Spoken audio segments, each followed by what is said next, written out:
Marhaba, Maskofi, buongiorno, bonjour, welcome, welcome, welcome, welcome, family tuning in from around the world.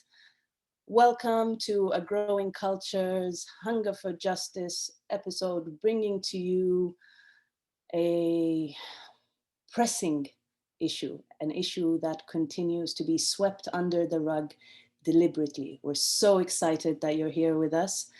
I've said hello in all the language that came to mind because this broadcast is going to be in Spanish. It's not going to be in English. So if you're on Zoom, then at the bottom there is the translation link. Choose English. If you're watching us from Facebook or YouTube, we will be dropping the link on there so you can join us on Zoom and hear the translations. I take a moment to welcome you. My name is Dima Mahmoud. I am blessed to be a member of A Growing Culture family. We are a collective of activists confronting the injustice in the global food system. We bring the stories that are so actively being buried. We bring the voices that we're being told are voiceless. We connect the dots. We ask questions. We provoke thoughts. And on a very, very personal level, it is so much bigger than just picking the right food or picking where to get the food from. It goes deeper. It goes into everything that we bring to the table and understand whose sweat, blood, and tears went into this food being on our table. And so I'm very, very, very grateful for this episode. I'm very, very grateful to be welcoming you and to have you join us here to discuss what cannot be called anything but modern day slavery, to discuss forced labor in the supply chain, and to hear it from people who are on the ground, who are fighting it, who are living it for us. We are here with a coalition, the Coalition of Immokalee Workers, and we have Lupe, a Shiro, a senior staff member, a leader in the CIW. We are here with Gerardo, who is genius and brilliant with combined, we're talking about more than 30, at least more than 35 years of experience from the ground. And we have a very unique opportunity to hear the truth, raw, uncooked,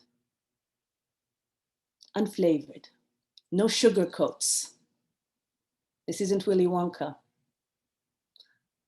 And then we have Ricardo coming in with his experience, his knowledge, his wisdom through the Union for Concerned Scientists to loop us into what understanding and contextualizing these issues that are going to be raised here about the grave injustices in the food system, how that transitions and how that manifests into allyship, into building, into not just listening and saying, oh, that's bad, oh, that's sad, because each of us has a role here. So please be more than a listener today. Take a moment, share this video, tag your friends. If you're on YouTube, if you're on Facebook, share it. This message is important. This message will not be on ABC, on CNN, on BBC, and it's for a reason. Tune in, stay with us, and you'll see why. Keep an open mind.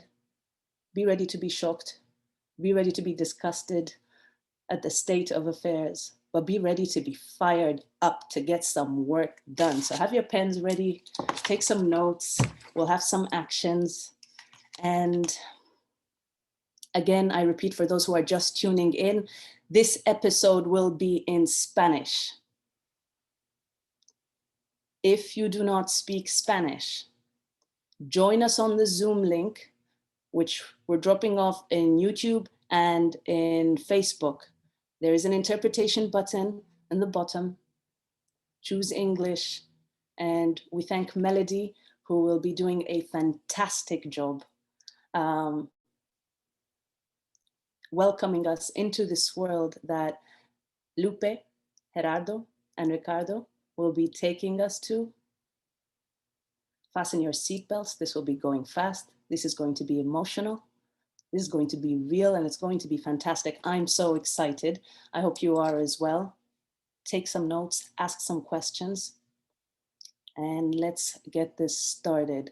Lupe and Gerardo have prepared a video for us just to lay the foundation, because this is a vast topic, and we could sit here for days, if not weeks, if not months, to get into all the details. So we'll start with a video just to lay the foundation, and then they'll take it from there. Thank you so very much for taking this time, Lupe, Gerardo, Ricardo, Melody, Tiffany, who will be answering questions. So as you listen, you have a question, put it in, because this time we have someone who will be answering them on the spot and gathering them for our speakers to give their insights later. Thank you so, so much. Share this video, tag your friends, ask more questions, and we'll get ready with the video. And thank you so much for joining us.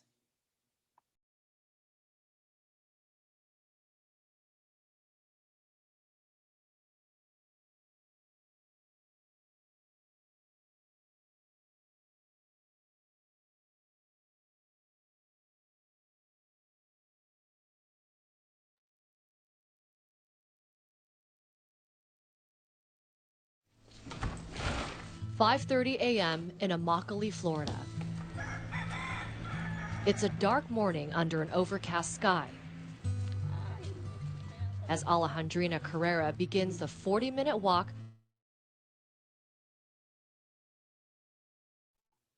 Apologies, the tech gremlins seem to be on our case, but you know what that means. There's some real truth coming, especially if technology is getting in the way. Get ready, and as I said, fasten that seatbelt. Thank you so much, Josh, our tech guru behind the scenes. Here we are. 5:30 a.m. in Immokalee, Florida. It's a dark morning under an overcast sky as Alejandrina Carrera begins the 40-minute walk to her sister's house to drop off her two small children.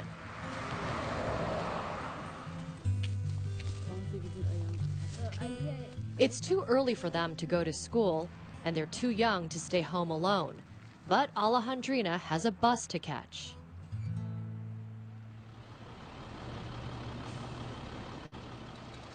Every day, hundreds of migrant farm workers, like Alejandrina, come to this parking lot in the center of town, where they board old school buses that take them to the fields. Hey!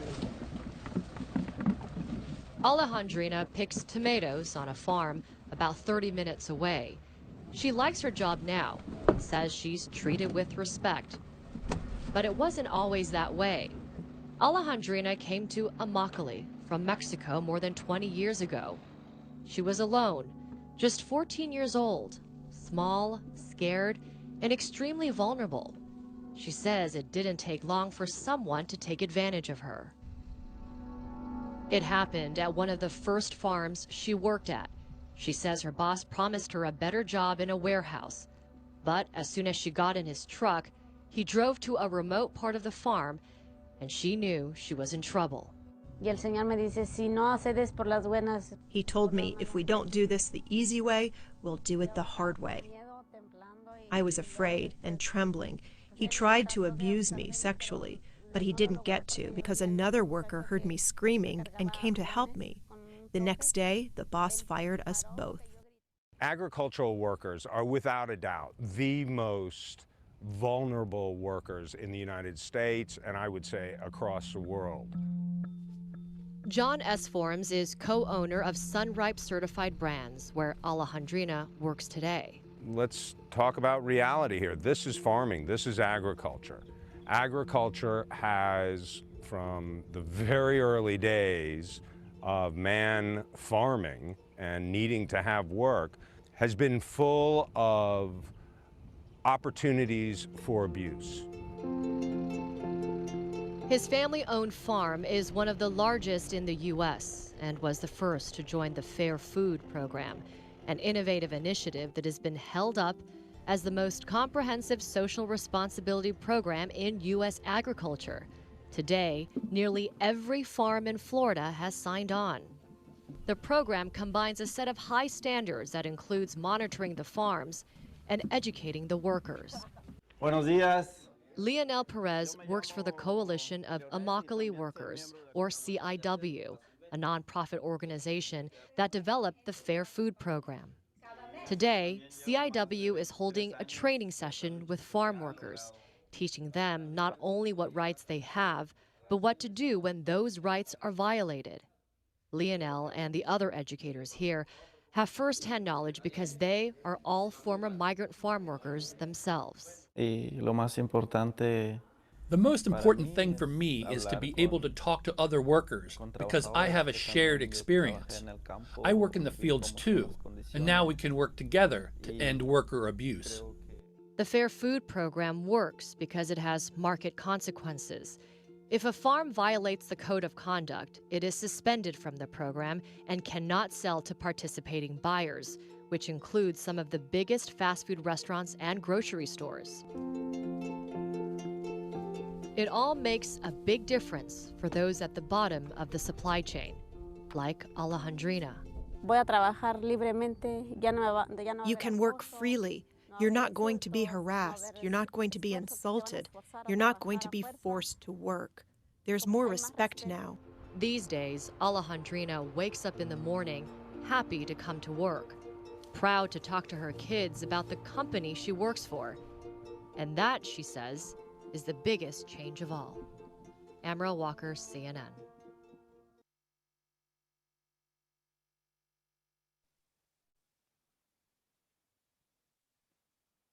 Muchísimas gracias. Thank you so much to everyone for joining us today for that introduction that Dima did for us to introduce the topic. And what we just saw now is basically the history, the story of many workers in the agricultural industry, especially women. We saw what it was like before when Alejandrina was 14 years old and finds these situations that have affected about 80% of women in agriculture. And then we also see what it's like for her to work in a place where she's treated with respect, where she feels happy to be able to share that she doesn't have to go through those conditions thanks to the implementation of the program. And today we're going to share a little bit about the before and after. And we're going to share a little bit about our story too with Lupe and myself. And we hope that this is interesting to you. Please feel free to ask any questions. We're going to be here today to answer those. And so to begin, we are going to start with some slides that we've prepared for all of you. I want to start with this to share a little bit about how we became involved. And so here, and this is the first image we'd like to share, and this is from many years ago. I became involved with the CIW in 1999.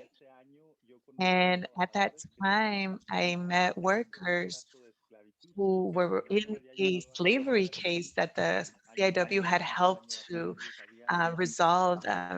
They had traveled previous years and they had traveled looking for work with the person that had helped them connect with the CIW. And in this case, they were bought. They were bought as like cattle. That's how one of them described it, you know. And he said that they felt like they were cows that were being sold at the edge of the road, and because that's what happened to them. As workers, we got involved with the CIW, and they were the ones who introduced me to with the Coalition of Immokalee Workers. They told me about their case, and this led me to get involved with the first march that took place in 2000. That's the first march that I got involved with, and that was the last march that the coalition had been organizing at that time, focusing on the tomato industry, on the agriculture industry in Florida. And this is an example of the watermelon cooperative that the CIW formed so that we could eliminate the need to have a supervisor.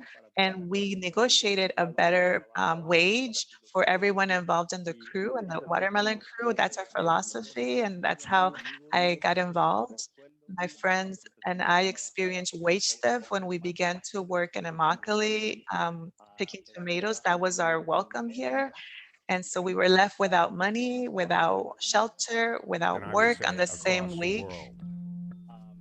John S. Forms is co-owner of Sunripe Certified Perdón, te está Brands, where escuchando Alejandro ahorita, perdón, gracias. Y fue así como nos And that involucramos. is how we got involved, my friends and I, with the Coalition of Immokalee Workers.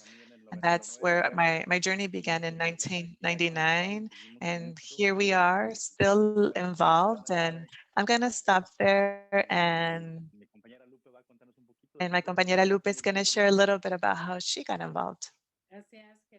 Thank you, Gerardo, and thank you everyone who is joining us here in this event. And yes, just like Alejandrina was sharing, women in agriculture, the agriculture industry for years, for decades, we've confronted sexual harassment. And I worked in the fields for many years, and the harassment had become our daily bread. And as women, we try to report those harassments. We would have to decide whether to feed our children or to report that harassment, knowing that we would be fired because the consequences would be um, to us if we didn't agree to those proposals in that harassment. And so really there weren't other options. And so even if we changed jobs, sexual harassment was there too in any of those jobs that we went to. And so there wasn't a solution at the time. And so when I first heard about the Coalition of Immokalee Workers work, I've been living in Immokalee for many years and I would hear the radio station, but I had never participated extensively with the CIW. When I became involved was after they came to the field where I was working, and Gerardo was actually part of that team and other members of the coalition who came to do an education training and how the CIW had a long history of bringing change to our workplace. And when I heard for the first time that as women, we could report abuses, that no one could silence us, that was a moment of hope for me. That was a moment when I decided to learn more about the CIW because in these fields, these changes were already happening, but outside of the Fair Food Program, thousands of women were still facing abuses, having to work in silence and um, tolerate harassment and have to decide whether, to not lose their jobs. And so that was the reason why started participating with the coalition. And I had, my first action was a march also. And that's when little by little I started to get involved more and more. And that's what led me to continue to fight for human rights because we know that those abuses continue. There are still women who are harassed, and there are still many issues faced workers. And so we continue in this journey towards justice because there is still much work to be done.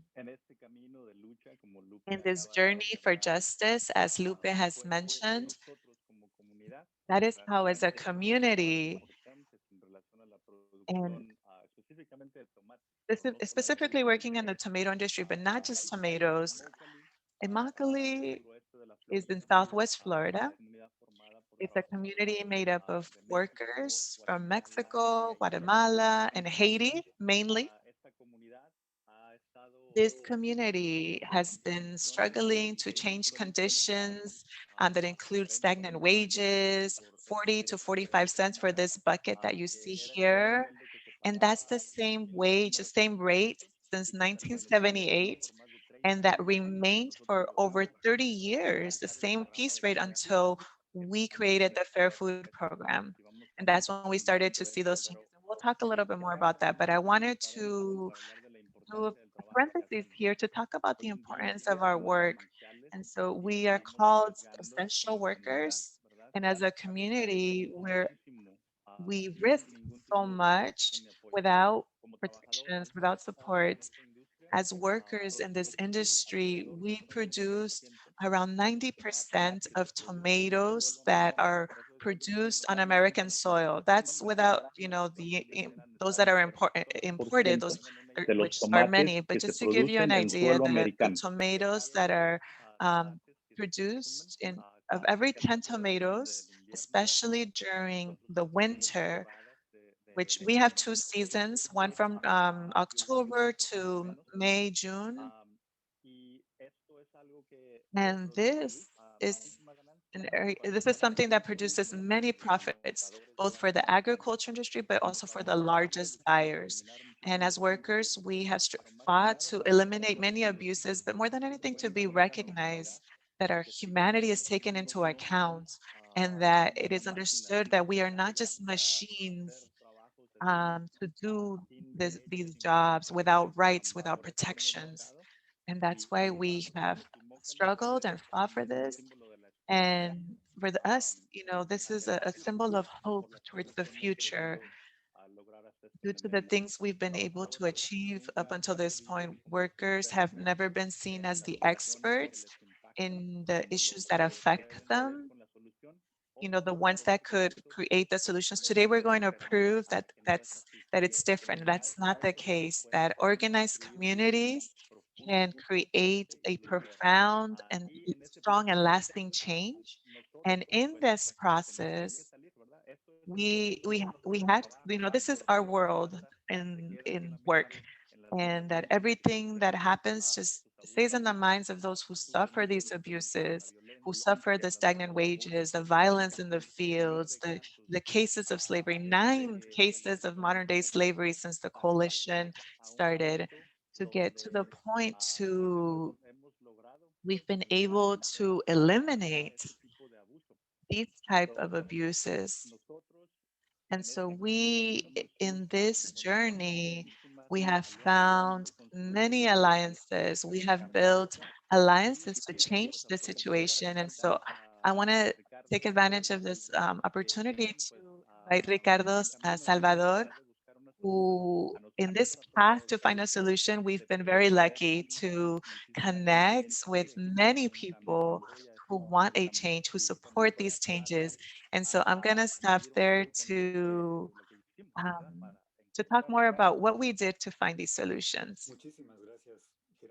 Thank you so much, Gerardo and Lupe, you two, for giving us this background that's so important for us to ground ourselves before we get into this conversation, because I think that for the majority of us, it's important to be reminded of the effort and suffering that just so that we can get an element of what we see in our food. Those slices of tomato that we see in hamburgers, or those beautiful tomatoes when we see them on the supermarket shelves. It's important for us to realize that there's human suffering that it takes to produce, something that seems so beautiful and so cheap. And so I want to thank you. I thank you so much that you have stressed that those of us that are not involved directly with production, to understand the difficulty and the physical labor that it takes under the sun all day long, under all these conditions. And then besides that, you have also reminded us that there is a great sacrifice of human dignity, because you are exposed to harassment, you're exposed to wage theft, you're exposed to low wages, you're exposed to a lot of injustices that that you're submitted to just to make a living. And many and we label you as essential, but it's a huge contradiction that you're helping us to bring light to. How is it possible that you can be considered essential and then on the other hand you're not valued, instead you're exploited in the 21st century?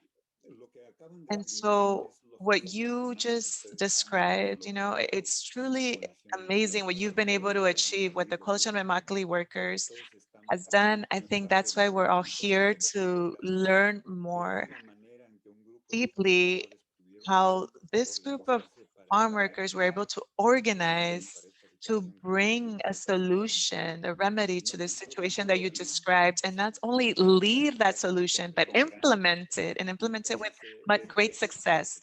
And so that's the next step. We want to hear about how this program was created, this well-known program, the Fair Food Program. And so we want to hear about the steps that led you to create the program. And we would also be very interested in hearing about the effectiveness of the evidence from testimonies from workers and also the formal studies that have been done to assess the results. So again, I want to thank you for this background that you've provided, and we're here anxiously waiting for you to illustrate, to bring more light to what you've described. Yes, of course, our pleasure. As you've said, as workers, we've had to sacrifice so much in our journey to be able to get to this point where we are today. And one of those sacrifices is that as workers, we had to see beyond Immokalee, beyond our work, because agriculture truly is an industry that's within another industry, this larger food industry. And that is why we had to go to that larger power and pull them towards justice. And that's these large corporations. And so we had to go out of Immokalee, leave our work to be able to take our demands to these large corporations, because these large corporations are the ones who demand, these large supply of tomatoes. And when they demand that supply, they demand a cheap price. And so they're not looking for a fair price. They're looking for the lowest market price. And they are also looking for high quality, a good color, that it looks beautiful tomato, so that when it goes inside that hamburger, that salad, it's going to be tasty. But the worker's sweat is also in that tomato. And so we had to leave Immokalee to go out. We have to go out of Immokalee to take our message to the consumers and say, this is what's behind these corporations. There's the workers' sacrifice and sweat. And so we started the campaign for fair food in 2001. And so we started with Taco Bell, which is a fast food chain that buys huge amounts of tomatoes and was not taking responsibility to ensure worker rights.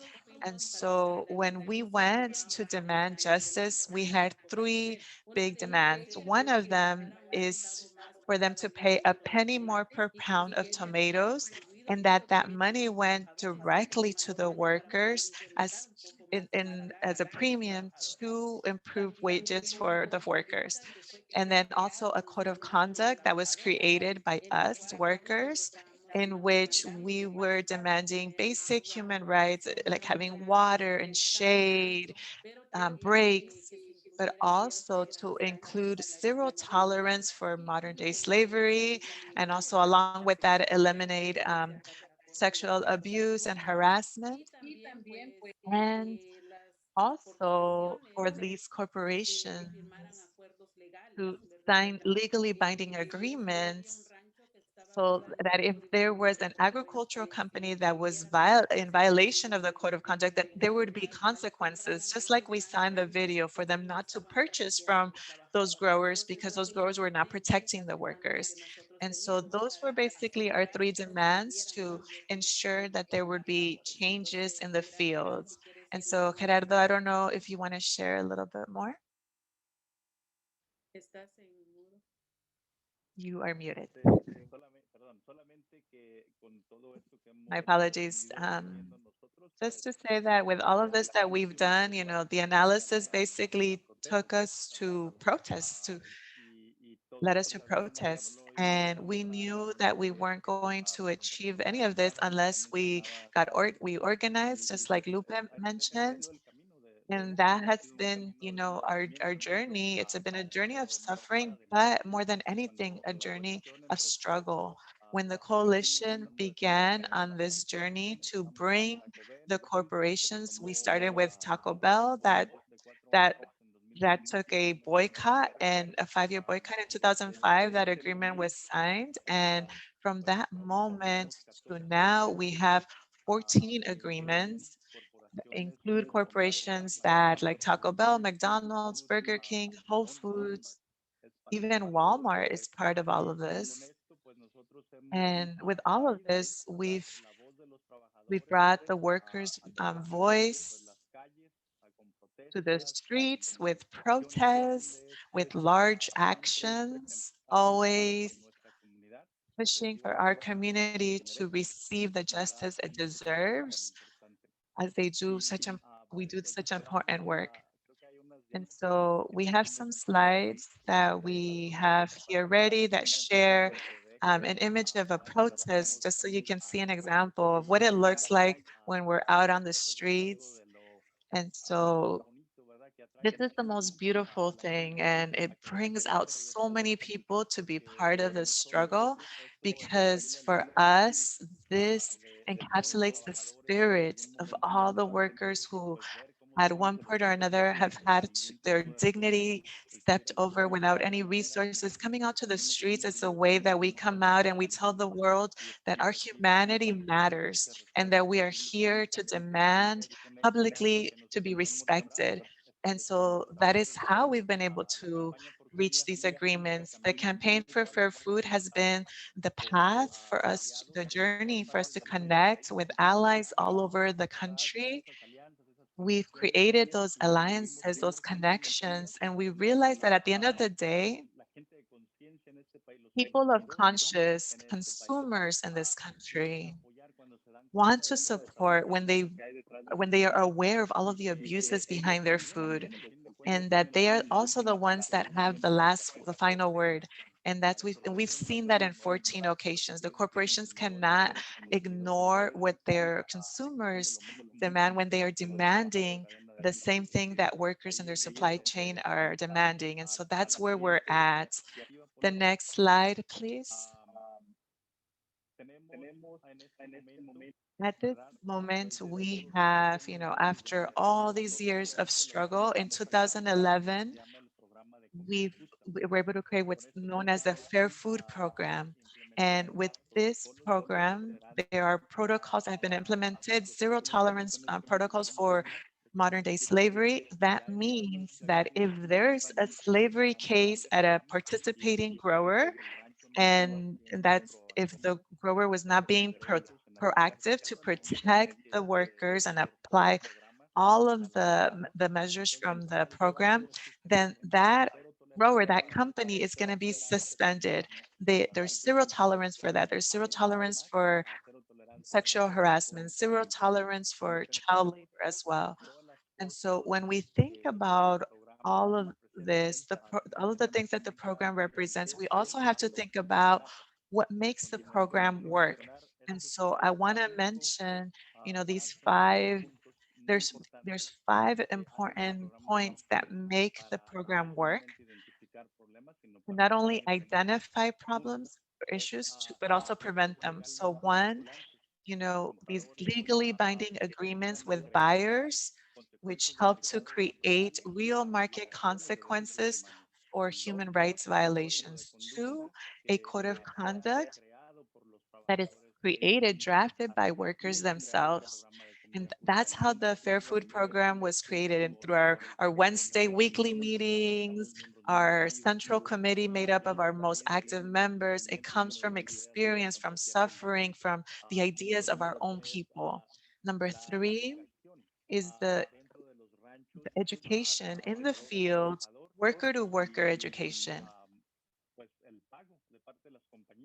And it's paid by the company so that the workers hear about their rights and they take on the role of being advocates and defenders of those rights, and knowing that they have the protection from the market.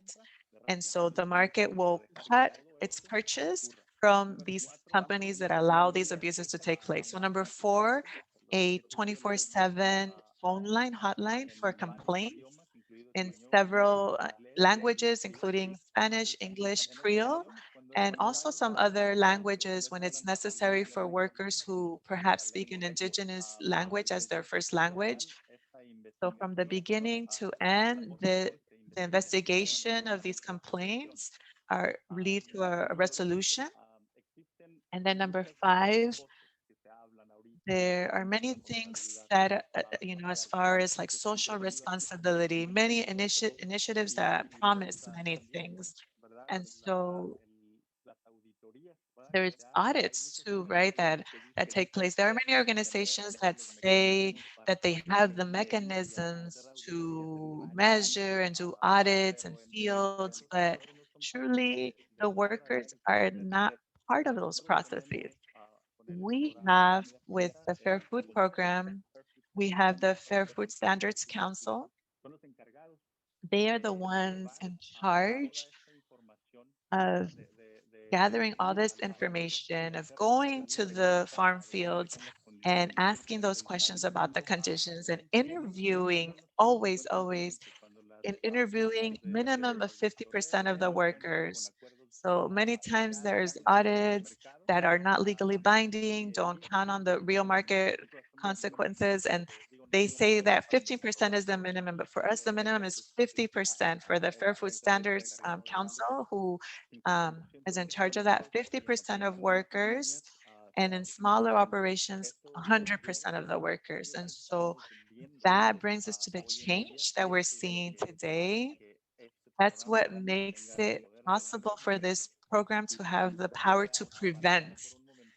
And so I'm going to pause there for a moment because we're going to see how it works. And Lupe is going to tell us a little bit about that. Yes, as Gerardo was mentioning, hearing from the workers about when they're out in the fields and knowing, who are the experts when there is an abuse? Well, it's the workers because they are the ones there every day in the fields. They are there and they can see. And so it's very important, in the Fair Food Program that the workers' voices are always present. And even now during COVID times where, as workers, again, we're essential workers, and the Fair Food Standards Council continues talking with the workers. They do it over the phone. Many times they go and visit where the housing complexes to let workers know that the rights are still in place, because the workers need to know that. They need to know that the program is still being enforced. And there have been many changes now as far as how the audits are taking place, but always keeping the workers in mind, always knowing that the workers are the ones who are going to speak for themselves, and we're going to hear them, their voices. And so for that, we also have the results of the program. And so we have a report where we can see the numbers of how does how this is seen by the workers. But in this report we see the numbers, but truly behind those numbers there are workers, there are human beings. And so many times, we need to know that as workers, we can use our voice, we can speak out, we can report abuses. And so, these numbers reflect that. Something that's beautiful about the report is that it's not always updated because the numbers are always larger than that. For example, in the distribution of the penny more per pound, the premium, right now through the Fair Food Program, more than $35 million have been distributed as a pay bonus. So that means at the end of the week, workers receive a bonus, and then it depends on how many corporations are buying from a particular grower and what has been the workers' production at the end of the week. And so the Fair Food Standards Council audits that bonus and ensures that the workers are receiving and that that bonus doesn't stay with the company, with the crew leaders or the supervisors, but instead it goes directly to the farm workers. And so more than 2,500 complaints have been resolved, whether it's through the hotline, and these have been resolved and the workers are still working. They didn't suffer retaliation. And so when these reports are updated, this increases every time. And so right now it says 35 million, but when the new report comes out, that quantity is going to be even larger. The same thing with the complaints. But for example, that number zero, we want that zero to remain. We don't want that number to change because that's the prevention. you know, that's the prevention of any issues that workers can face. And so we're preventing sexual harassment, we're preventing modern day slavery. So it's very important to continue with this program and continue to lift the voice of the workers and the power of the workers, and for the workers to continue to feel that the know that they are human beings, not a machine, just like Gerardo said before, and that we are there. And this is what we see every day in the fields. We see how workers for the first time, are seeing a new day in their workplace. And I would add that as workers, we are very happy with everything that we've been able to establish here in the fields, but that's not all that we've been doing. Workers in other industries, and I'm going to see if the next slide can be shared. In other industries, workers have been paying attention to how this program is being enforced and how this program has been able to not just only identify the problems and issues, but prevent them. And due to that, workers in several industries have come to Immokalee to learn about what we've called the worker-driven social responsibility model. And this model is something that workers from Vermont or migrant justice, they wanted to learn and also apply. And so they came to learn to see how we did our large actions, our protests, to put pressure on the large corporations. They joined us in the worker education sessions to see how this whole process is carried out. And so they've come along with us, and many of the implementation of together with the Fair Food Standards Council, they've been following the work. And so they created the first replica that has already been implemented in the United States, where now workers with agreements with Ben and Jerry's, which is a very important dairy buyer. And so now they're enjoying rights that they never had before, rights that are being guaranteed following the same model. And so along with this, as you can see on this slide, there are workers in the construction industry in Minneapolis who are also applying this a model that is adapted to construction workers' reality. Beyond the United States, actually in the United States, there's also interest in the model alliance in the fashion industry, the fashion model.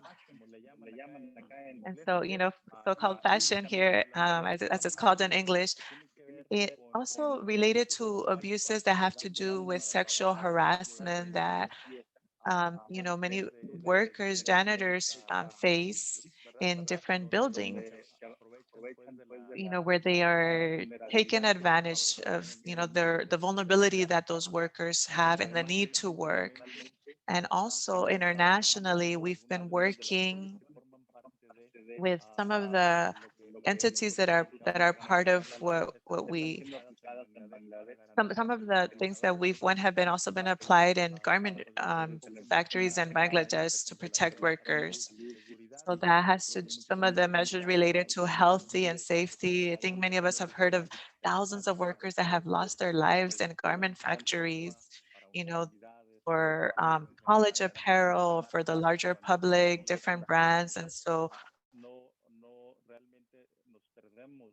sometimes we sometimes don't understand that behind those brands, there are people suffering and people who have lost their lives and are risking their lives behind those clothing brands. And so we want to stop that. And this model has been helping us to take the things that have worked for us to other parts of the world. Again, 80% of women have faced, sexual harassment in the fields, and that was the main issue that they had been facing. And so we've had, people that are coming to Immokalee to learn about all of this. And so with this, I want to just um, close on this point and that say that the model that we've created truly works because the workers, we are the ones who are leading the efforts. We are the architects of this new reality. And rarely are we given that recognition as a community. I think that the academic world and the workers world is not so they're not so distant from each other. If we think about the ideas that come from the people who are suffering the most, and then we see that all the ideas, everything that's part of the Fair Food program makes sense because the workers created all of that. And so we are excited and we hope that everyone will, support this effort together with us and that you help us expand, and continue to expand in the agriculture industry because we have to continue to organize and continue forward. And I'm gonna pause here just to, briefly I'm gonna pause for a moment and we'll share more about that, but please send us your questions as well.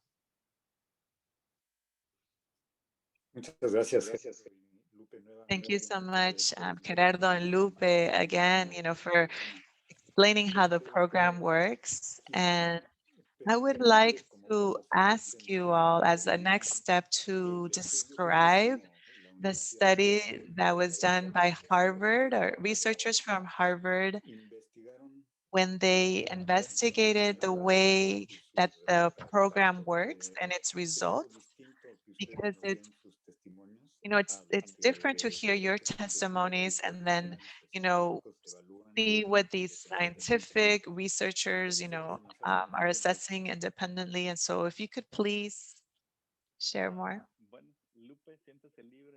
Lupe, feel free to jump in with any comments.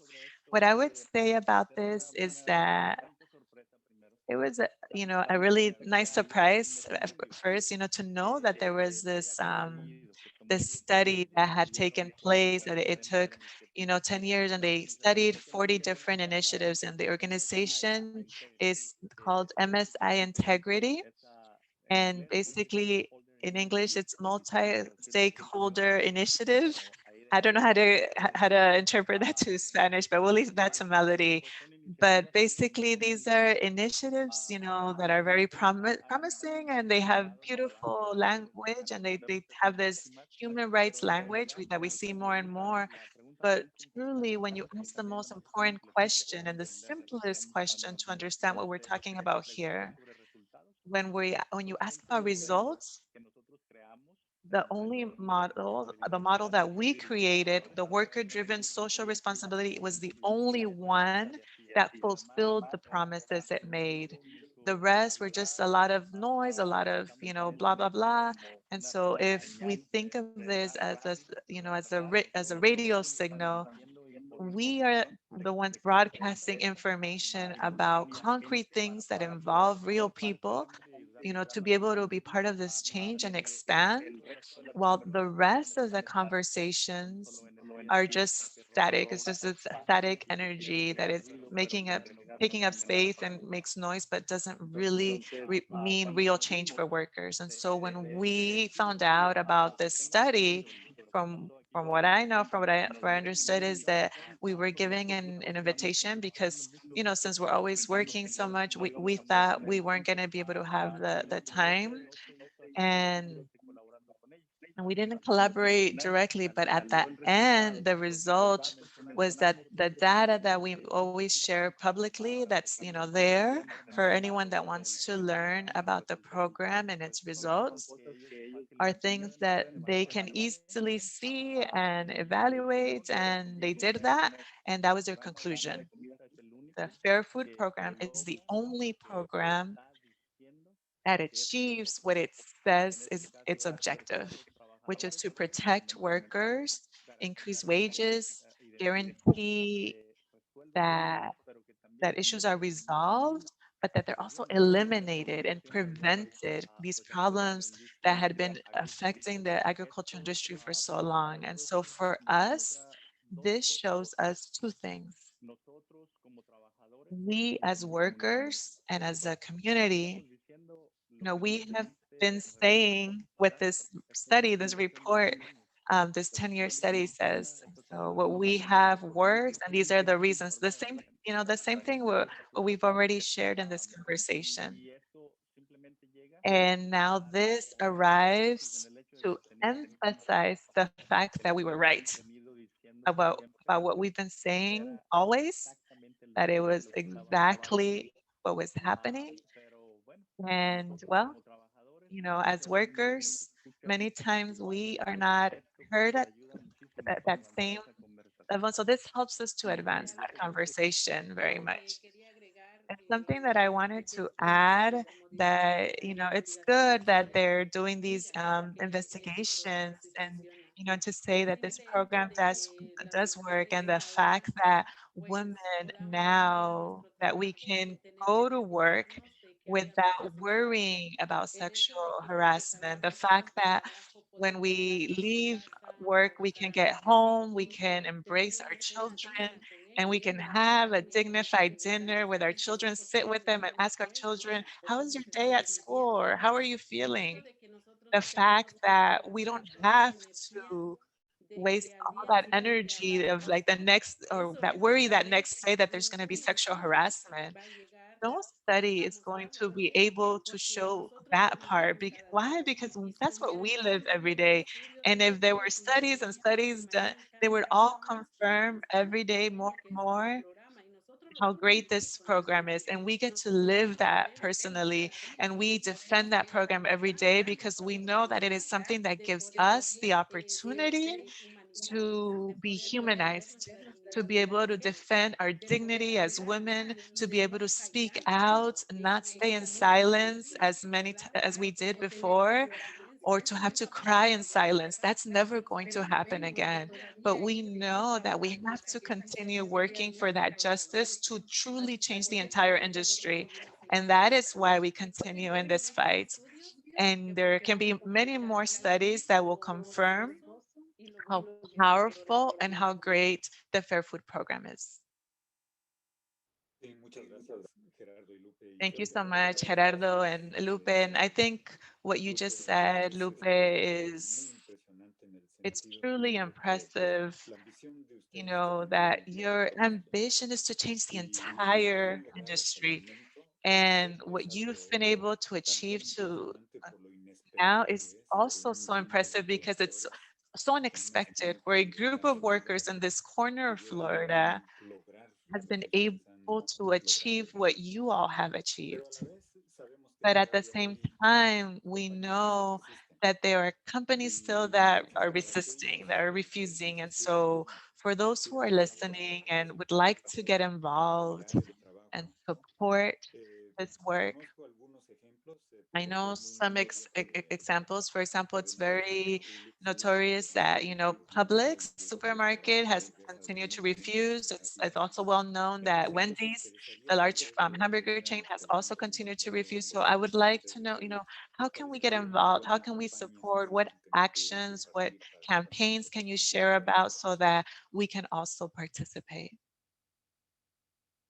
Bueno, de las campañas que tenemos Well, regarding the campaigns that we have now, we have a boycott focus on Wendy's, and we are asking everyone to support.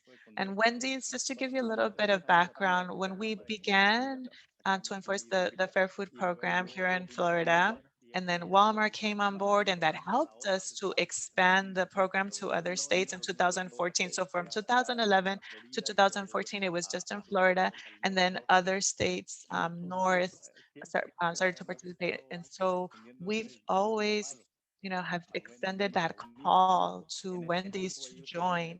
And at that time, they had established business relationships with growers in Florida who were already implementing the program with us. But instead of joining the program and saying, okay, since I already buy from these buyers, I have a relationship with them, from these growers, then the world is changing and let's adapt to that. Instead of that, what Wendy's did was they basically punished the growers for implementing something that protects human rights for workers. And so instead of that, they went to buy from Mexico and Bioparques de Occidente. And so when they made that move, this company, Bioparques de Occidente, a large company, you know, a year and a half before Wendy's moved their purchases there, had been found guilty of having over 700 workers, many of them indigenous families that would migrate within Mexico to Jalisco, were freed by the Mexican military. They didn't have beds. They would sleep on pallets, wooden pallets. The stoves were horrible, no electricity, no windows. They had their hygiene and and cooking, everything was outside, barefoot children, horrible conditions that were taking place in those fields. And that's where Wendy decided to take their business when they had the alternative to simply collaborate with the growers they already worked with and be part of the program. So due to public pressure, they ended their association with that. They stopped buying from Mexico. Now they're buying again from the United States. But they continue with that same attitude. They said that they don't need to be part of the Fair Food program, that they can do it better. And they're not really understanding that for this program, so for something to work, it needs to be in conjunction with the workers. And that's what we've seen. Harvard proves that in their study and our experience as well. And so what we're asking is for the world to join us and demanding that Wendy's do the right thing and sit at the table with us. As far as Publix, I think many have heard that the family, right? The owners, the Publix owners, who, supposedly say they're not part of the company anymore. They sent a lot of money towards what happened here in the U.S. Capitol when there was that invasion that happened at the Capitol. People that want to destroy democracy in this country, and that it's based on racism. And so when we saw this, it doesn't surprise us, but we do hope that the world, when the moment comes to pressure, Publix will also join us to show all these corporations that justice for us to continue, without respect in the fields where they purchase it's not optional. We're going to continue to fight to guarantee dignity in each of those corporations that have only been concerned with their profits.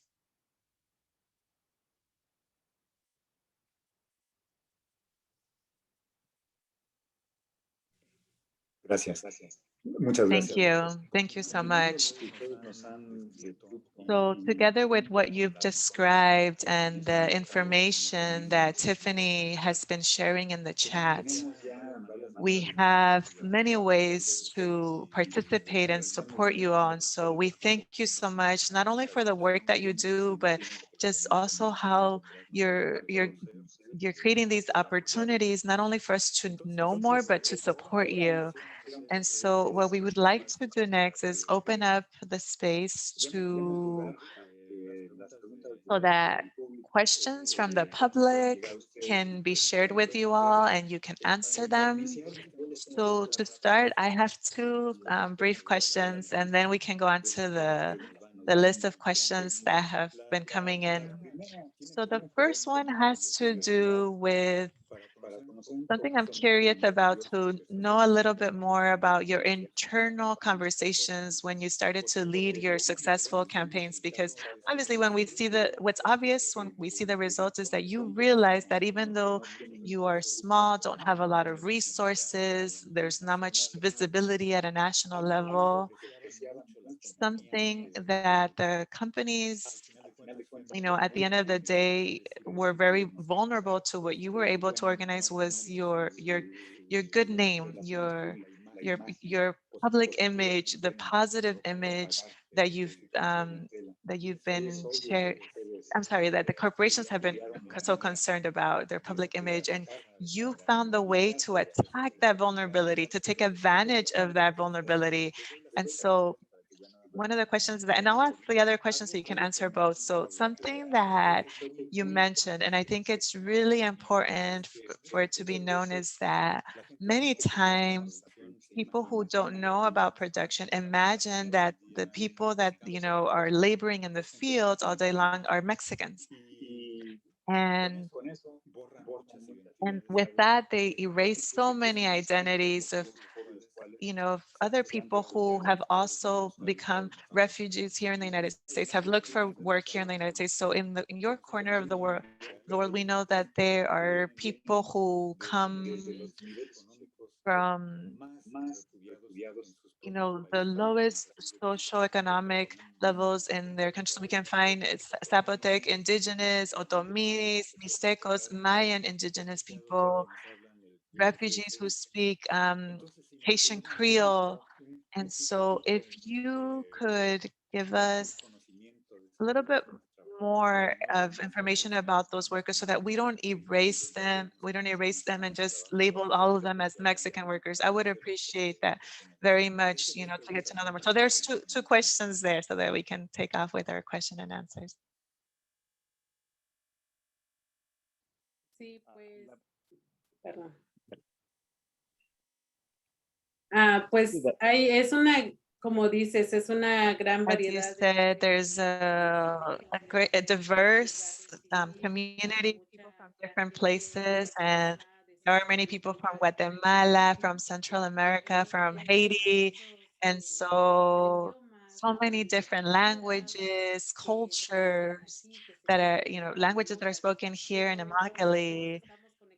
We are all connected in the abuse, right, that we face, and so it's beautiful. Obviously, I was not involved since the beginning of the CIW, but I know that in the beginning, knowing that the communities are from different cultures and many, different ways of thinking, but they were able to find a way for everyone to be in community together, to fight together, to bring about these changes to our workplace. And why? Because we were united by the abuses, we were united by the low wages, the poverty that exists in Immokalee. And so that's what led us to come together to be able to start this journey of fighting for our rights. And so it's beautiful to know that here in Immokalee, we've built that community, and that people, despite coming from different places around the world, they find a community in Immokalee. They find a community in the CIW through the community meetings that we have. We right now, due to the pandemic, we haven't been able to do that, but we still have that connection with the community. And we know of the pain, we know of the suffering, and together we've been able to little by little heal. There's still much more to heal, but we know that if we continue forward as a community, continue raising consciousness with the new people that arrive, because every year there's also new people that come to Immokalee, and continue to raise that consciousness. And so that has made us stronger. That made- has allowed us to make a difference. And so it's really beautiful. And if you come to Immokalee, it's very diverse, and this is where that struggle is born, and that great history of movement comes from here. And it's beautiful to be able to share it and to live through it. And I would add to, what Lupe said as far as the meetings.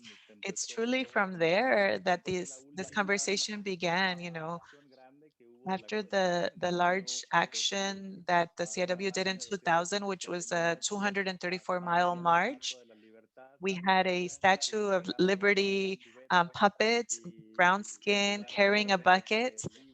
And instead of the book that the Statue of Liberty carries, she had a bucket, and that was our symbol. And that statue now lives in the Smithsonian Museum in Washington. So if you're ever there, it's part of an exposition, the nation we create together, we build together. You can research that. You can, just to make sure what the title is. But that's a symbol of what we carry to take our demands to the agriculture industry. And so when we arrived there, the doors were closed during that march. And so workers were given the day off so that they wouldn't even have to face the farm workers who, after 15 days of marching, going, on up on 41 in Florida, with blisters and everything to arrive there, and the doors were closed on us. And we realized that we needed to really think, and that's how the idea was born in those Wednesday meetings. We started to ask ourselves, what about the buyers? And that's when we realized that there was a connection between Taco Bell and one of the companies here in the area. And, they mentioned how important that business relationship in the Packer journal and a business journal. And that's when we realized, like, truly, Ricardo, as workers, as poor people, we know what it's like to stretch our budget. We know, for example, that it's better, to go to the flea market in our community, and buy, five 10 pounds of, beans and corn, and then divide them among the family so that it's cheaper. So that purchasing power in a microcosm works the same, right? In a community like ours, where we live. And so that's where these ideas started to come, right? Well, let's go to the buyers. That's when we realized that of the power that they have is tremendous. They can dictate the size, the consistency, the type of tomatoes they need, but especially above all, the price. And so that's where it's and that's what's connected to the mystery that exists in Immokalee. And so that's where, truly, I think it's a mix of two things. Like, you could call it ingenious because it is, and the world is in agreement with that, but truly it comes from suffering. It's a mix of suffering and being ingenious, and a, a dignified rage that all workers have, and that we've gone through humiliating situations, and we are now here struggling, fighting to show the world that these conditions don't define us, but that we are here to lead the next chapter of agriculture, not just agriculture history, but also in the world of, like, true social responsibility. And so that's what I would say about that. you know, and the workers, yes, we are workers from different countries. Mexico, Guatemala, Haiti are the main, countries as far as the demographics. We have workers from Honduras, El Salvador, from several other countries as well that work here. And yes, we need to respect who each are and who each of us are. And yes, the bosses, the people who don't understand us, or politicians will just say, oh, the Mexicans.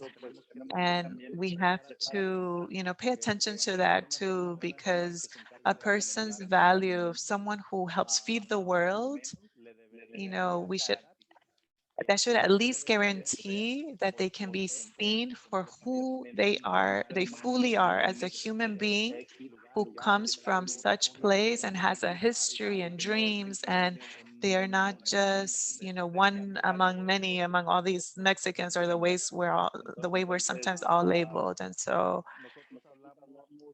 we, as a community, we speak many indigenous languages, and I think the problem in society is not just that it's not that the workers haven't spoken out. And I think before, and in many places and many contexts, the problem is that what workers said is not taken into account. The workers' analysis of what they share, because it's shared in an indigenous language, or it's shared with words from someone that maybe they didn't have the opportunity to go to school, but their suffering matters, and their experience is powerful, and what they share is their analysis, but maybe it's not in these fancy words.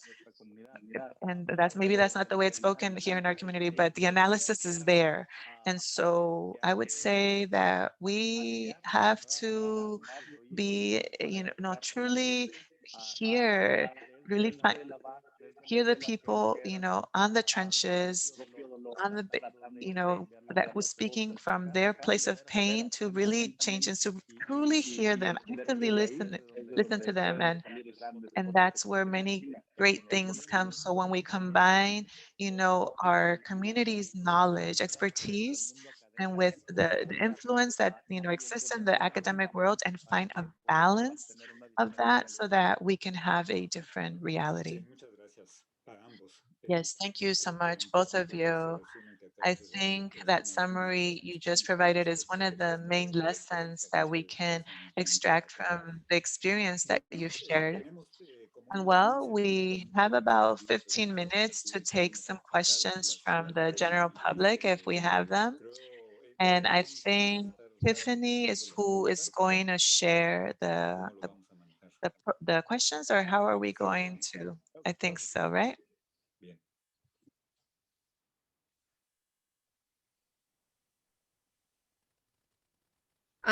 Okay, sure. So the first question I see here is, does the Fair Food Program have plans to get to the West Coast?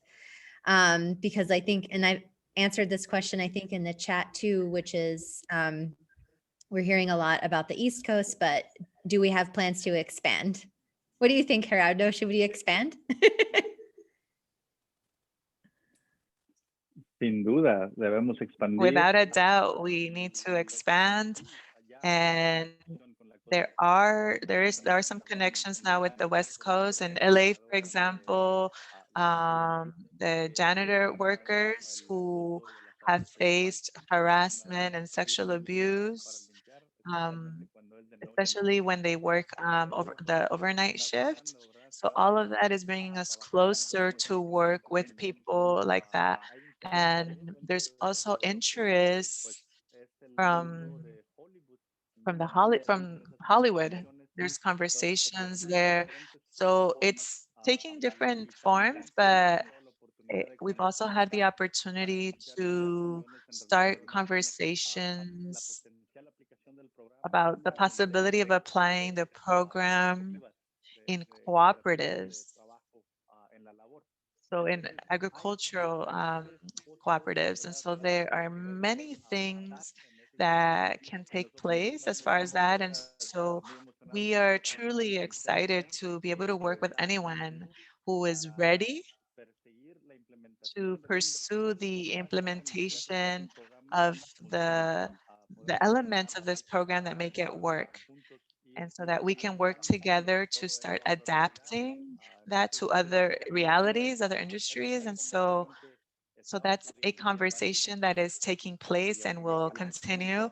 And hopefully very soon we'll be able to have concrete programs in all of these sectors. And so, yeah, that would be the answer to that question. Thank you so much, Gerardo. Do we have a question for Lupe there? Maybe Lupe can answer this one in her own way, because Lupe, you've been in this leadership position, working on women's issues in particular, and the way that we've been consulting with other industries. So the second question, if my Spanish reading is correct, is talking about other industries, in other growing industries. This person has worked in cotton, or is thinking about cotton a lot, but to maybe expand a little bit on the ways that we have been able to take our lessons to other sectors, and maybe even our new expansion with flowers, or anything else you'd like to say about new kinds of crops. Sí, creo que. Yes, I think that, as Gerardo was mentioning, it's a program that can be applied to any industry. We have the WCR, which, for other workers that have done this and have come to Immokalee to learn about how the program was born, and they've learned a lot from the workers about how the workers, have led the struggle. And so we are always here, waiting for others to connect with us so that we can, take the solution to their places, because as I said, abuses can happen in any industry. And so many times, if we don't have a voice at our workplace, then that means we're in those same situations of exploitation. And so the Fair Food Program has expanded to other states outside of Florida, to Georgia, to the Carolinas. And recently, the flower industry, for the first time, we have gone to do trainings with workers in the flower industry. So there are many things that can be done with this program, because the fact that we've created this program doesn't mean that we're going to stay with the program for ourselves, because what we want is, at the end of the day, is for many to have the opportunity that we have to be able to have a dignified life, to be able to work with respect, and to feel that we are treated with dignity, any person in any industry, because they deserve it. And it's not because workers wake up every day to work hard, to feed thousands of people in the country, or working to provide thousands of people, or to provide for thousands of people, and they deserve respect. And so we are always here to be able to share our experiences, or to share things that can help, these other worker groups, to be able to bring the program or elements of the program that can support. And so there are many ways to collaborate and work with the workers. Every industry is different, of course, and so but the abuses, affect all of us. And so there are many ways that we can collaborate, and many ways to expand the program, to continue to expand. Thank you so much, Lupe. We'll see if there's any other questions, Tiffany. No, but I am certain that you have more, Ricardo. Gracias, Tiffany. Bueno, thank you, Tiffany. So a question that has come up since the beginning of this conversation for me. In the group of workers, I think we would be interested if you can share that story again, that story you told me yesterday, Gerardo, that has to do with the answer from one grower to another, why they resisted to dialogue with you as workers, and what has motivated you in your campaigns. I think that for those hearing us, they would want to hear that story, because it provides us that lens of, many of the growers have towards the workers. If you could share, please. Yes, of course. So the story, there's a phrase that says, a tractor doesn't tell the farmer how to run its farm. And this took place in the context of a hunger strike that the CIW organized at the end of 1997, beginning of 1998, because, it's Christmas, New Year's, maybe the growers would have a little bit more empathy for the workers. And so the workers went without food for 30 days as part of a hunger strike to demand just a space for dialogue to talk about how to eliminate all these abuses. Many other actions took place during those first years, that first decade of the CIW focused on the growers. And well, the point here is that a grower, relatively small grower, asked another one that was, more prominent, why is it so difficult to sit with the workers? And even suggested, you don't have to be in agreement or concede to any of their demands, but, some of them have gone to the hospital. Don't you think that we could at least give them that, just sit at the table and just hear them? That response, and he said, look, I'm going to put it this way. A tractor doesn't tell the farmer how to run its farm. That's the mentality. It's that phrase that truly, encompassed all the wage, the abuse, the harassment, because the dignity stripped away. It's denied that value as a human being. And that's where, many of the issues come from that mentality, that viewpoint. And when we found out about that, we knew that we needed another strategy. For the first years, the CIW fought really hard. 3 general work stoppages with more than 3,000 workers for a week because we couldn't do more than that due to the poverty. Because if rent comes, then, the landlords are not going to wait for you to have money, and you need food, for your children. So the community did so much and sacrificed so much. And at the end of the day, that was a response. And so we knew we needed to change that mentality, and we need to transform the industry completely. And so for that, we knew that the market was going to be the key, and that's been proven now. So, without even talking about COVID yet, but I want to mention really quickly that, right now in COVID times, we've been organizing for resources, and in the first, we started to collaborate right when all of this started, and, to have a response plan. And so together with some of the growers, started to do some plans, and some growers were bringing food for their workers to, avoid everyone going to the store at the same time to minimize exposure. They started to take steps, each on their own to be able to protect the workers. And so that led us to eventually create, unique protocols, absolutely unique. There are no protocols anywhere else to protect farm workers that are actually enforceable. That its implementation is something that is truly a commitment from all the stakeholders, and that's something that has guaranteed. We've been able to minimize. We haven't had like a crisis like in other places have seen.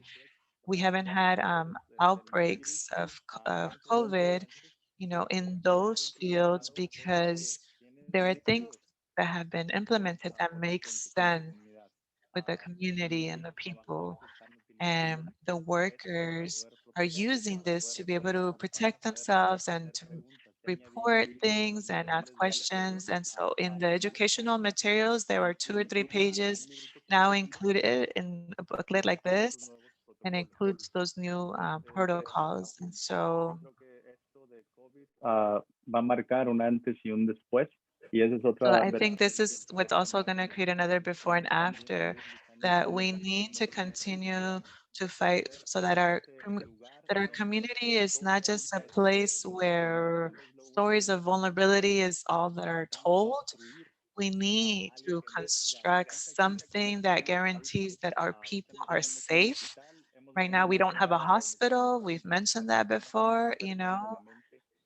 Um, it sounds like crazy to make that suggestion, but we're going to continue to demand what's necessary and long term. And we have to change all of these things one by one because, you know, COVID is just, it's one thing that we didn't anticipate, but that has brought to light all the things, all the failures and all the situations that as workers, you know, we have been facing for so long, and it's brought it out in a more grotesque way, you know, that we need to be able to work on that as well.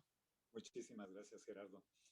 Bueno, hemos llegado. Thank you so much, Gerardo. So we've arrived to the end, and you know, we besides thanking you, we want to just take it back to Dima so that Dima can help us conclude our event. Which is a very, very, very difficult task because this conversation should not be concluded. So what we're doing is we're going to pin this conversation. And in pinning it,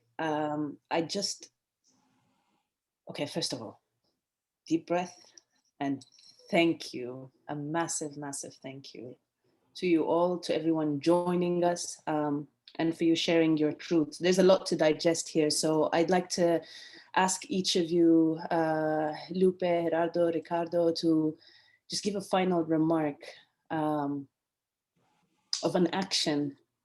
Those who are so eager and have been so fired up by the passion and by the work that you're doing, that you can share with them, that they can take and marinate on along with everything this past hour and a half of power and resilience has given us. So Ricardo, if we can start with you. Muchas gracias, Dima. Thank you so much, Dima. For me, what's most important, you know, as someone that's not involved directly with production, is simply to, you know, say the truth as far as the nature of our food system.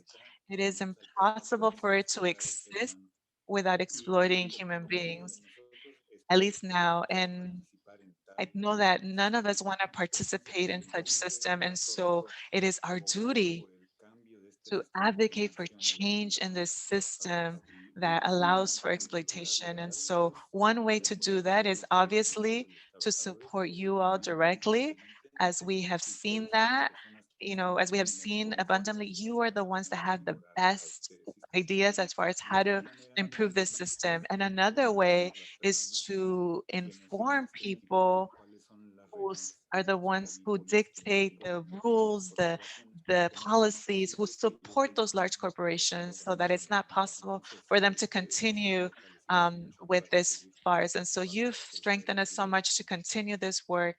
Thank you so much. Al contrario, muchísimas gracias. No, thank you so much for, you know, for coming along with us on this journey, not only now, but in general, but everyone who has been, you know, supporting this struggle. And that's what gives us hope to know that what we are trying to do, which is to expand wherever it is possible, expand these protections, then we're going to get closer and closer to this goal, to this dream, you know, as we come together, you know, with people all over the country. I think that these alliances are fundamental and need to continue, and they need to grow. And, you know, I think that Wendy's doesn't really stand a chance. What we are doing, you know, might take time, their resistance and stubbornness and their lack of common sense and, you know, really lack of business sense. What we offer is something that works, and they decide to pay for something that doesn't work. And that's just like a patch Responsabilidad social, mientras que pretending pelean to be social responsibility, while it's, you know, going against to what we've created as workers and truly works. And so we have to bring Wendy's to an understanding that They need to understand that as consumers and as conscious people concerned about human beings' well-being, those the workers that bring our food to our table, then we have to do everything in our that we can do on our part to not just, to look at all of this and think that we are detached or, it's not something related to us. Everyone has a responsibility. This is not a worker issue, a farm worker issue, and they're suffering. This is not a petition for you to support us because we suffer. We don't want anyone to feel bad for that. This is an issue of dignity. And even though it hurts, we've shed our tears that we needed to shed. Now we need to move forward. And what we truly require is for the world to come together with us, understanding that our community will be the one to lead these efforts, are the ones leading this effort, and that the voices of those who suffer are also the voices that bring the message of how to eliminate this suffering, and that we need to work on it together, and we have to boycott with all we got against Wendy's. And if you want to be part of this, I invite you to visit our website, and we share there the next steps in the campaign, when we have weeks of action, when there is an activity for people to participate. That's where you're going to find everything. You can also, in our website, which is ciw-online.org, you will learn about our efforts, as far as COVID and everything else. And so there are many ways that we can get involved. We just have to be connected. So that would be all. Just connect with us. Don't be shy. And we shouldn't be afraid. We shouldn't be afraid, and that ideas, that even if they come from a place that we're not used to see them come from there, ideas are valuable, and what we're talking about here, and we can do more together. Yes, well, thank you. Thank you for this space that you've offered us. And I think we need more spaces like these, so that, for worker communities, because as it's been mentioned since the beginning, many times we are in our corner, and we know what our reality is and how we're going to change it. And at the end of the day, the experts are us, the workers. And so continue to support those struggles. Continue to, the implementation of human rights and lifting worker voices. That's what we need to bring about these changes. Nothing of what we have now has been gifted to us. It's come through struggle. And we've always had to sacrifice so much, and we deserve more. We deserve to have fair wages. We deserve to be treated as human beings. Any person, anywhere in the world, any worker, who sees this video, um, feel free to know. And we know it's difficult to talk about sexual harassment. Talking about slavery is hard, but if we don't do that, then they won't hear us. And so we had to do that to be able to, bring to light the exploitation that we've been facing for so long. And so we have to stay united and strong. And as Gerardo said, the responsibility to bring about these changes belongs to all of us. So both workers and consumers will also have a tremendous power. And so all the changes that we've been talking about today were done in collaboration with the participation of thousands and thousands of consumers around the country. We've marched together, we've fasted together, we've chanted together for human rights, because we know that it's our responsibility. And everyone that's eating a hamburger or a salad, at home, enjoying a meal, think about where that food comes from. Think about the hands that harvested the food and the conditions that the worker had to face to bring that food. And so if we want to be part of a change, then we have to fight together with workers for that change to truly happen. If we don't want to be complicit, then we're going to have to take the streets when we can and continue to protest. That's really what our job is now. And thank you so much for this time, this opportunity.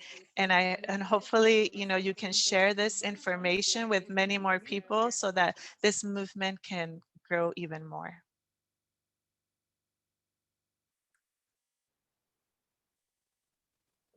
Thank you.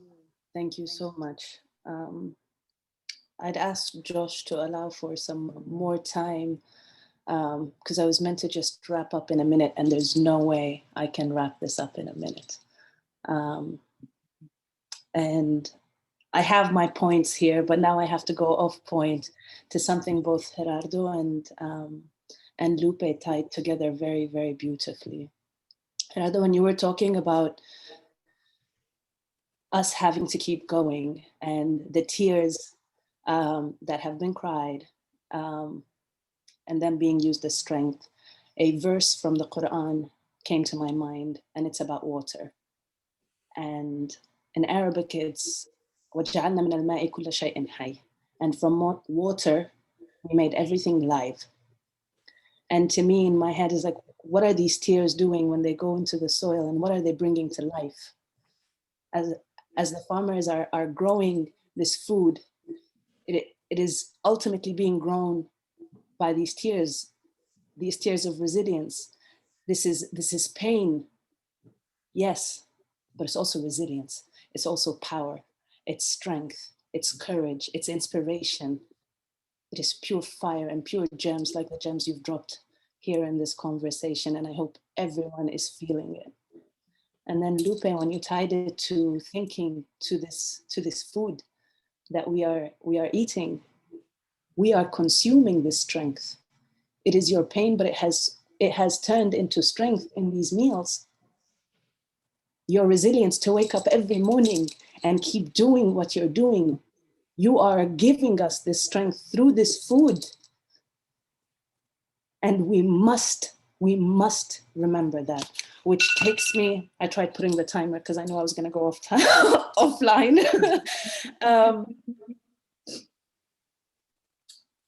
Creating the real market consequences goes back to power being to the people. And that's not just in exercising your power in a vote just during election. Every single decision we take as humans is a vote. Is a vote to the kind of life we live.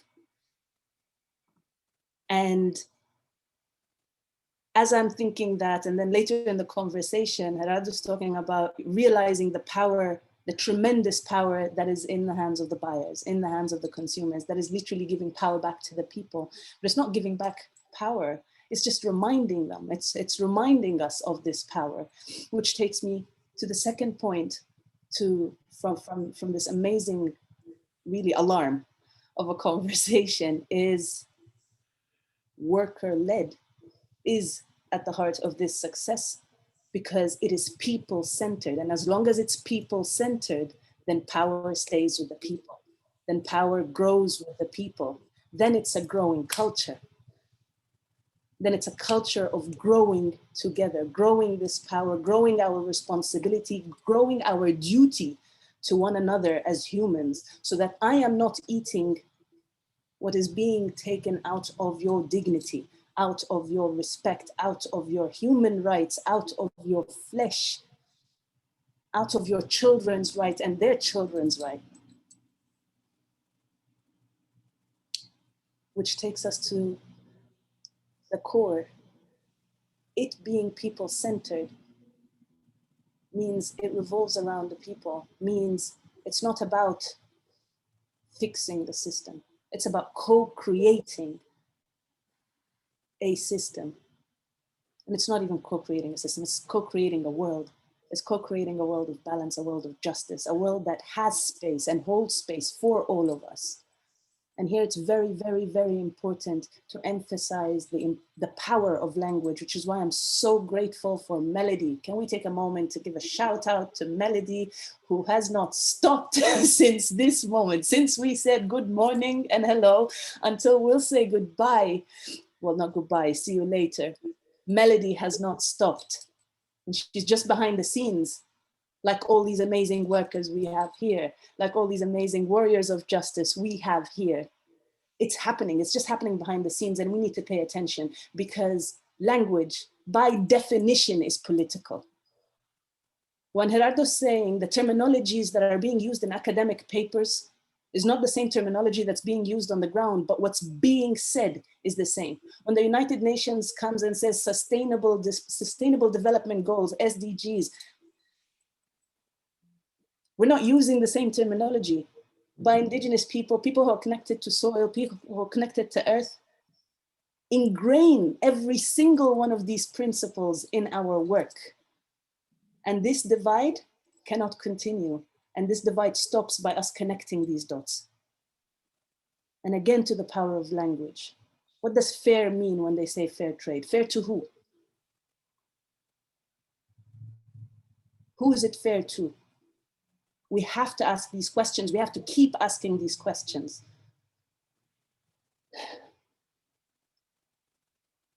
I am gonna stop rambling now, but I want to reiterate our gratitude, our sincere gratitude to each and every one of you. Lupe, you are a Shiro, a queen, a warrior queen. I take my hat off to you. I hold you in my heart, in my prayer. Gerardo, Ricardo, Melody, Tiffany, all the people who joined us. I don't know if you got a chance to look at these comments, but the love pouring through these comments is why AGC does what we do. For someone on the West Coast to say, we need this here, and then someone else saying, we started something, or we're working on cotton and you've given us all these ideas. Because there's nothing new under the sun, and we have great potential. We have great opportunity to learn from each other. And this is what we're here for, to learn from each other. And no, it's not just about the US. Gerardo, I know you said it's for the country. We'll spread it through the country. No, the world needs to be ready for this. Because you know what? The UK put forward this program to bring workers from Barbados into the UK. It's going to be the same. If we're not ringing this alarm, if we're not sharing your wisdom, your practice, they're gonna have to go through the whole cycle. But we don't have to. We don't need to reinvent the wheel. This is about connecting these dots. These here, just as we say about the UK, Solidarity Queen. This is what we're here for, people. If you took these notes, you know what you need to do. Share this video. We're going to be updating the video on YouTube with the English translations. Thank you, thank you, thank you, Melody. This issue, this crisis that we have at our hand is also a huge opportunity. It is transboundary. It is beyond any language. It is beyond any background. It is what's eating at the heart of humanity, and it's time to stop it, and it's time to grow together. Thank you so very much. I'm eternally grateful to all of you.